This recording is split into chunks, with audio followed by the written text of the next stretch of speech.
असदुद्दीन ओवैसी साहब, अब जो ये आदेश आए हैं इसे आप अंतरिम राहत, फौरी राहत मानेंगे या ये पूर्ण राहत में भी तब्दील हो सकती है, या दरअसल ये तो अभी अंगड़ाई है, आगे वक्फ को लेकर लंबी लड़ाई है? मैं आपकी बात को अपनाकर कहता हूं कि बहुत बड़ी लड़ाई अभी लड़ना है all India Muslim personal law board को और तमाम जो लोग भारत में सेकुलरिज्म को और संविधान के फंडामेंटल राइट को मानते हैं। मैं बड़ा कॉशियसली ये कहना चाहूँगा कि देखिए, आज के बाद लिमिटेशन एक्ट अप्लाई होगा संदीप साहब, तो लिमिटेशन एक्ट अप्लाई होगा तो जितने एनक्रोचर्स हैं वो आज की तारीख में मालिक बन जाएंगे। अभी सेक्शन 2 में जो ट्रस्ट है जो इस एक्ट से पहले और इस एक्ट के बाद वो वक्फ से निकल जाएंगे और इसका सबसे बड़ा फायदा होगा भारत के सबसे बड़े दौलतमंद आदमी को, जो अब एक खोजा के यतीम खाने पर अपना घर आलीशान बंगला बनाए हैं। आप मुकेश अंबानी का तीसरा जिक्र कर रहे हैं, एंटिलिया का 5 साल मुझे हाँ बिल्कुल 5 साल मुझे किसी को प्रैक्टिसिंग मुसलमान दिखाना पड़ेगा, वो आज से लागू हो जाएगा। तो आप बताइए संदीप साहब के कोई महिला को कैसे बता पाएंगे आपके प्रैक्टिसिंग मुसलमान है या नहीं है, उसका क्राइटेरिया क्या होगा। 5वां, इवैक्यू वक्फ प्रॉपर्टीज जो अब गवर्नमेंट में चले जाएगी, वक्फ बोर्ड का नुकसान हो गया, वो कस्टोडियन में चले जाएंगे। 6ठा, पोर्टल आज से टाइम टिक होना शुरू हो गया, 6 महीने के अंदर जितने वक्फ उनको रजिस्टर करना पड़ेगा, अब जो नहीं हुए उसका क्या होगा। तो और फिर जो रूल्स केंद्र सरकार बनाएगी वो फेडरलिज्म के खिलाफ होगा।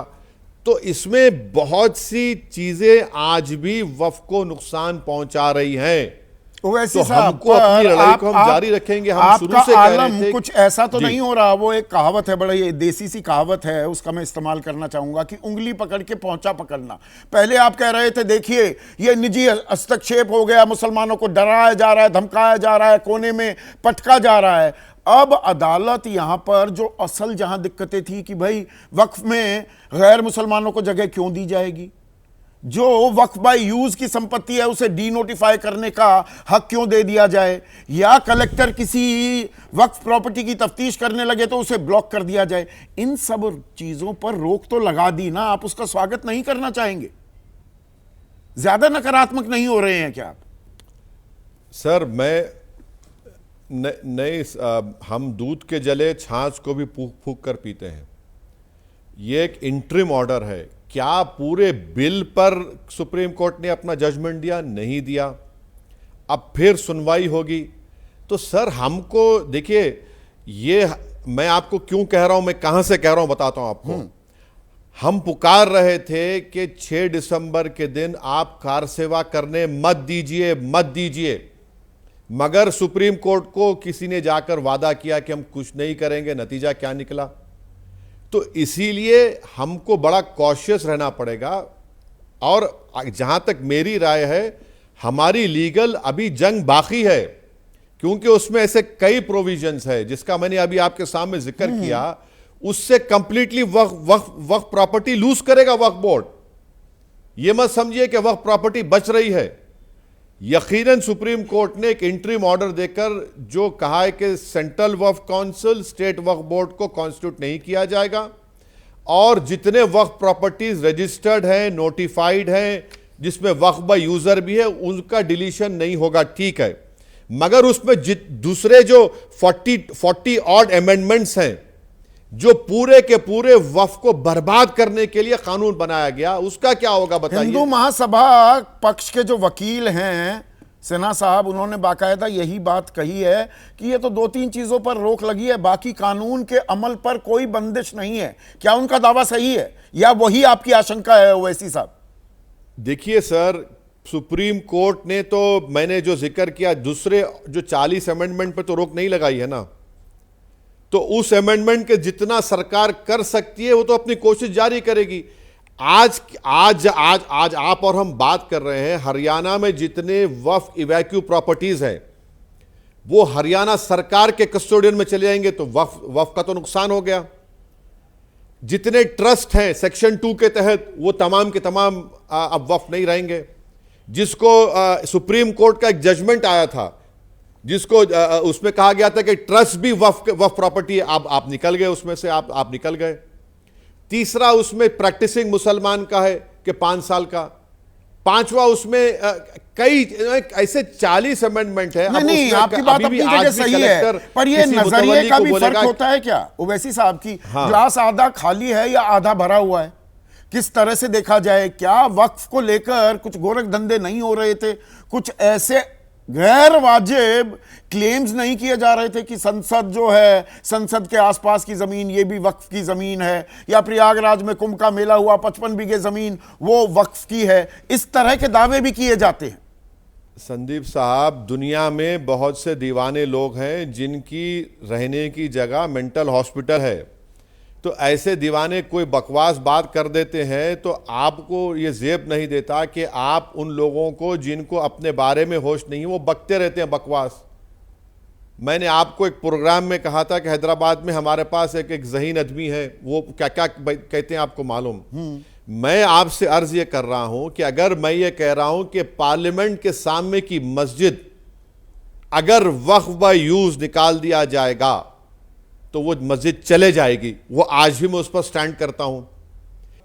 तो ये सब चीजें आज भी मेरे गर्दन पर तलवार लटक रही है। ये मत समझिए कि मैं तलवार मेरे गर्दन पर नहीं लटक रही है। नहीं नहीं, आज भी लटक रही है तलवार। नहीं नहीं, वो आपकी आशंकाएं अपनी जगह हैं, लेकिन ये जो कानून है, और ये मैं दर्शकों को बता भी दूं, उम्मीद, सरकार ने इसका नामकरण उम्मीद किया है, unified Waqf management empowerment efficiency and development act, यानी कि उम्मीद। उम्मीद की किरण कुछ आपकी जगी है या नहीं, जो इंटरवेंशन सुप्रीम कोर्ट करता दिखाई दे रहा है? अरे भैया, तुम 11 साल से मॉब लिंचिंग को रोकने लगा रहे हो।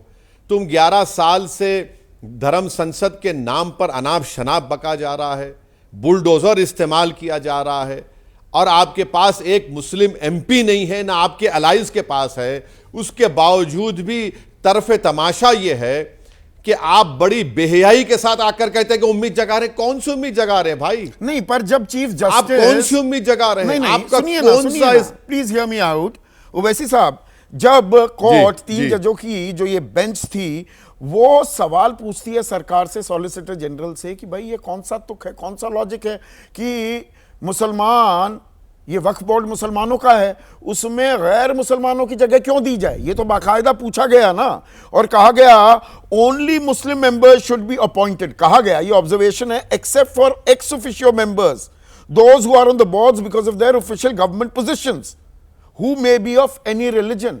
ये तो आप मांग कर रहे थे, आपकी सुनवाई तो आपकी समस्याओं, दिक्कतों का संज्ञान लेता दिख रहा है सुप्रीम कोर्ट। नहीं, देखिए, मैं इसको बड़ा कॉशियसली लेता हूँ। हम तो 6 महीने से जॉइंट वर्किंग कमेटी में पूरे मेंबर्स हम लोग पुकार कर कह रहे थे कि गलत कर रहे हो नॉन मुस्लिम का अपॉइंटमेंट। हम वक्फ बाय यूजर के बारे में कह रहे थे कि देखो, राम मंदिर के जजमेंट में सुप्रीम कोर्ट ने उसको अपहेल्ड किया। आप कोई भी सुप्रीम कोर्ट के जजमेंट को, जो कानून होता है, ऐसा लेजिस्लेशन नहीं ला सकते जिससे आप ओवरटर्न कर दे जजमेंट को पूरा। हम तो बोल रहे थे ना, अब तो उन बीजेपी के प्रवक्ताओं को आपके सामने बैठकर जो चीखे मार मार कर कह रहे थे नहीं नहीं एडमिनिस्ट्रेशन हम कर सकते, आप उनको पूछना चाहिए। जितनी बातें हमने कही थी तो पार्लियामेंट तो के अंदर, तो ऐसा नहीं है, कोई अंधेर गर्दी नहीं हो रही है, तानाशाही कर रही है, ब्रूट मेजॉरिटी का फायदा उठा रही है सरकार, ऐसा नहीं है। System of checks and balances भी है। और आपने एक और सवाल उठाया था कि भाई ये कलेक्टर को इतनी ताकत क्यों दी जा रही है। कल सुप्रीम कोर्ट ने वो भी सवाल पूछा कि भाई is it fair even before the collector decides anything the property can't be seen as waqf. यही आपका एतराज था। ऑनरेबल सुप्रीम कोर्ट के बेंच ने, सीजीआई साहब ने जितने सवालात पिटिशनर से किए, जितने रेस्पोंडेंट से किए, वो सब बिल्कुल वाजिब हैं वो, और वो ओरल ऑब्जर्वेशन है सुप्रीम कोर्ट के। और मैं कल सुप्रीम कोर्ट में था, और honourable chief justice of India ने जो सवालात किए वो बड़े फेयर हैं, बड़े फेयर सवालात उन्होंने सरकार से किए, पिटिशनर से भी किए। मगर जो बीजेपी बाजा बजा रही थी, जो बीजेपी हमारे हिंदू धर्म के भाई बहनों को झूठा प्रोपेगेंडा कर रही थी, अब वो जवाब देना, क्या बोलेंगे इस पर? संदीप साहब, लिमिटेशन एक्ट अप्लाई हो रहा है, मैं अपनी प्रॉपर्टी को खो रहा हूं। इवैक्यू वक्फ प्रॉपर्टी के ऊपर कोई रोक नहीं है, ये लोग गवर्नमेंट के कस्टडी में आ जाएगी, मैं उसको खो रहा हूं। रूल्स बनाएंगे, ऐसे रूल्स बनाएंगे जिससे वक्फ प्रॉपर्टी को नुकसान होगा। ट्रस्ट हैं जो इस एक्ट से पहले ट्रस्ट हैं, जिसको सुप्रीम कोर्ट ने 6-8 महीने पहले एक ऑनरेबल जज साहब ने कहा कि ट्रस्ट होगा तब भी वक्फ होगा, वो पूरे ट्रस्ट निकल जा रहे हैं। पर क्या है कि ये क्लियर एंड प्रेजेंट डेंजर भी है कि ठंडे बस्ते में तो नहीं जा रहा है ये पूरा वक्फ का कानून। ये सवाल मैं इसलिए पूछ रहा हूं, 5 मई अगली तारीख तय की गई है और 13 मई को मौजूदा मुख्य न्यायाधीश जो 3 जजों की बेंच की अध्यक्षता कर रहे हैं, chief justice of India Sanjeev Khanna, वो रिटायर होने वाले हैं। ये कहीं ठंडे बस्ते में तो नहीं चला जाएगा? मैं वो वर्ड तो इस्तेमाल नहीं करूंगा, बट अंग्रेजी का एक शब्द इस्तेमाल करूंगा, you have hit the nail on the right spot. Interim relief है, फिर ये देखिए, इंटरिम रिलीफ को अगर हम कामयाबी समझ लें तो अभी तो कोर्ट का केस चलेगा ना। इसलिए मैं कह रहा हूं कि आज भी हमारे सरों पर तलवार लटक रही है, आज भी हमारे सरों पर तलवार लटक रही है, और हमारी लड़ाई उस वक्त तक होनी चाहिए जब तक कि बिल वापस नहीं हो जाता है। तो मतलब आखिरी सवाल, if I have understood you perfectly Owaisi साहब, दरअसल बात यह है कि 2-3 प्रावधानों पर एक अंतरिम रोक लगी है, बाकी कानून जस का तस है।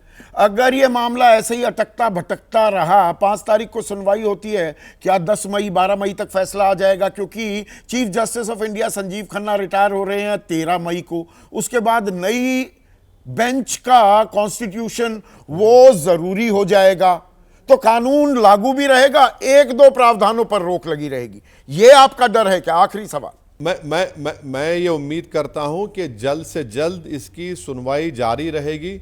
अब ये तो ऑनरेबल सुप्रीम कोर्ट को और honourable chief justice of India को तय करना है।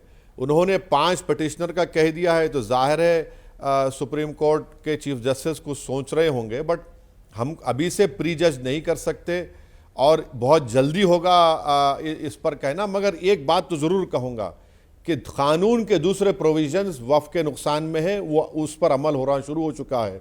मैं ये भी कह रहा हूँ कि आज भी हमारे गर्दन पर तलवार लटक रही है, तलवार नहीं हटी है, जिसको अंग्रेजी में डोमिसाइल स्वॉर्ड कहते हैं, वो आज भी हमारे सरों पर मंडला रही है। बहुत बहुत शुक्रिया असदुद्दीन ओवैसी।